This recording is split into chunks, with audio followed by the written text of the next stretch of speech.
مایکروسافت د خپل نوي ایکس باکس یو کارونکو ته د یو انټرنیټي چال خبرداري ورکړه چې کېدای شي د دوی د ساترۍ دغه وسیله ورویجاړه کړي. پر څلور چان وپاڼې دغه جعلي اعلان د دې دعوه کړې چې یو هک فعالیت د دوی د ساترۍ ماشین ته د دې توان ورکوي هغه لوبې وکړی شي چې مخکینی بڼې ایکس باکس 360 ته جوړې شوې وې. مایکروسافت وایي نوی لوبیز ماشین مخکینی لوبې نشي چالانولی. دغه شرکت ویلي چې کاروونکي د دغه تیریستونکي اعلان لارښوونو سره په تړاو څه وکړي کېدای شي د ساترۍ ماشین یې له کاره ولویږي. په راپورونو کې ویل شوي د امریکا او برېټانیا استخباراتي ایجنسۍ پر لیکه هغو لوبو ته ورننوتي چې د میلیونونو خلکو له لورې لوبیږي.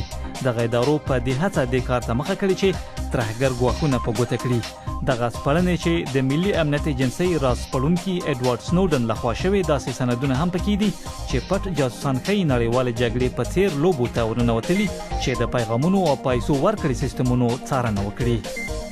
سپوټیفای یو داسې فعالیت دی چې له مخې خلک د زیاتېدونکي شمېر موسیقۍ اپونو سره یوځای کیږي. په دې سره ګرځن ټلیفونونو ته د اعلانونو په ملاتړ یو خدمات وړاندې کیږي. د ځیرکو ټلیفونونو کاروونکي به وکړی شي د سندرو غږولو نوملړ جوړ کړي خو که غواړي بیا یې وغږوي نو یوازې بې ترتیبه بهیر به وي. په داسې حال کې چې د ټابلیټ کاروونکي به کولی شي ځانګړي ټرکونه غوره کړي. دغه اپ خپلو کاروونکو ته د میاشتې د 10 ساعتونو وړیا غوراوی له منځه وړی. او ګوګل له یوې داسې نوې وسیلې پرده پورته کړې چې د انډروید ځیرک ټلیفون او یا هم د ډیجیټل SLR کامرو په کارولو سره د یو ځای 360 درجې چکر وړتیا لرلی شي. د سخت کال لومړیو کې ګوګل خپلې ډلې داسې ځایونو ته لیږلې وې چې رسېدا ورته سخته وي. دوی پر خپلو شاوو کامرې تړلې وې چې د عکسونو په اخیستو دغه ډول منظره‌یي بڼه د واټونو کتلو نقشې غوراوي ته ورزیاته کړي.